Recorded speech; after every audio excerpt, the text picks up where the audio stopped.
Welcome to the Life Reading Club foundational series on relationship. This series, titled Handling Sex in Premarital Relationships, is based on the book with the same name written by Dr. and Mrs. Olugbenga Ogidan. So, Dr. and Mrs. Ogidan are our contact experts. They have been in relationship ministry for over 20 years and believers for over 30 years.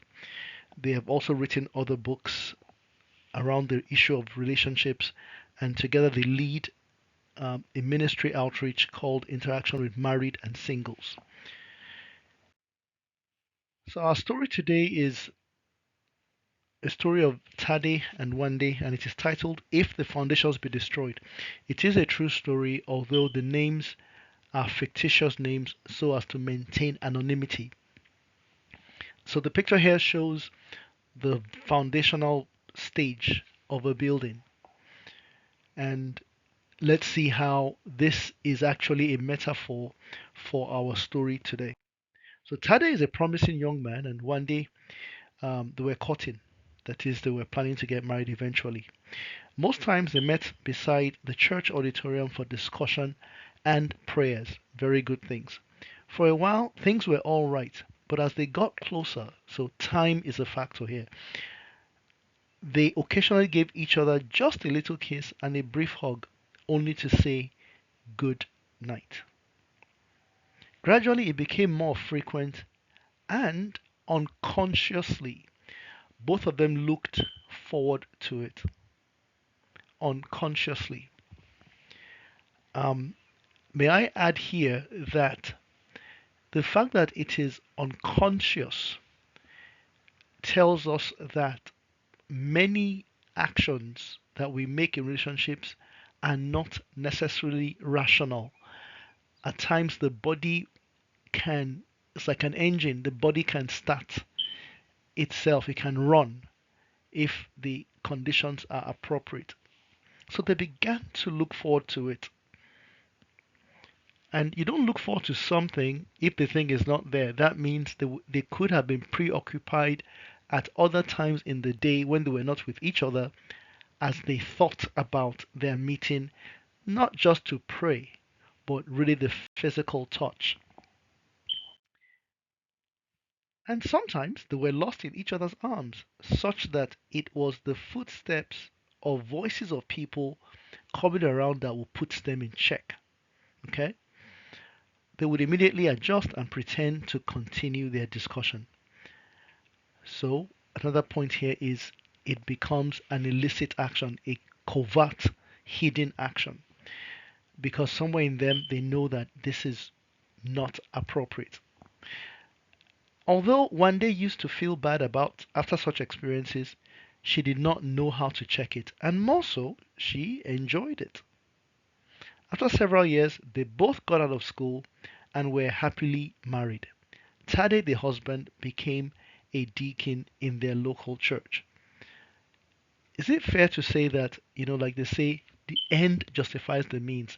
That even though all these people did at the time was maybe hugging, maybe petting, maybe a little peck here and there, that they survived and, they were set up for marriage. So this is what their life looks like now. So they built the foundation, now they have a home. But the question is, does the end really justify the means? Which begs the second question. What is the end? Is the end the moment that they have a visible picture for everybody to see? The finished house, that is their marital home. Is that the end? Let's read along. After some time, so now they have been married. So which may mean that marriage itself may, the day they get married is not the day that they can say they succeeded, so to speak. After some time, Tade discovered he could no longer understand his wife. She seemed to always poke nose, that is, to intrude into every case of counseling, especially when the counselee happened to be a female. At times, Wande will even do all she could to disrupt such an appointment by making unnecessary demands on her husband's schedule. Her husband, Tade, noticed this trend. He knew his wife did not trust him, but anytime he questioned her about it, she would always keep quiet. He knew his home was gradually breaking, but knew not what to do. Could it be that Tade had portrayed himself those many years ago during their time of courtship as a man who could not be trusted if left alone with a female? Anytime a young lady sought him for counseling, one day would immediately remember 10 or 15 years earlier when they were in courtship and all the bad and secret things they did together beside the church auditorium while pretending to be discussing. At this point, suspicion will set in.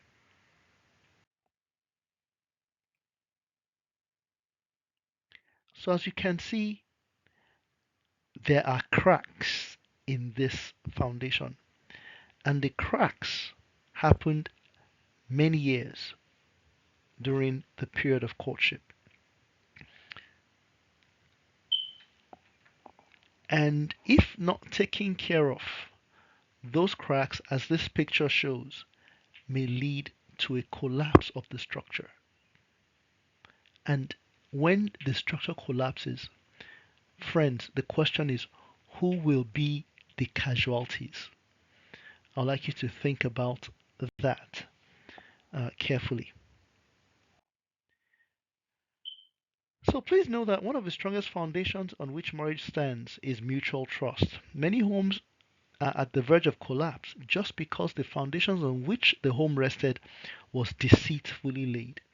Anyone who sows a seed of deceit will not only reap from it, he or she would definitely eat out of its harvest. So we welcome you to join the Life Reading Club discussion. You can scan this QR code.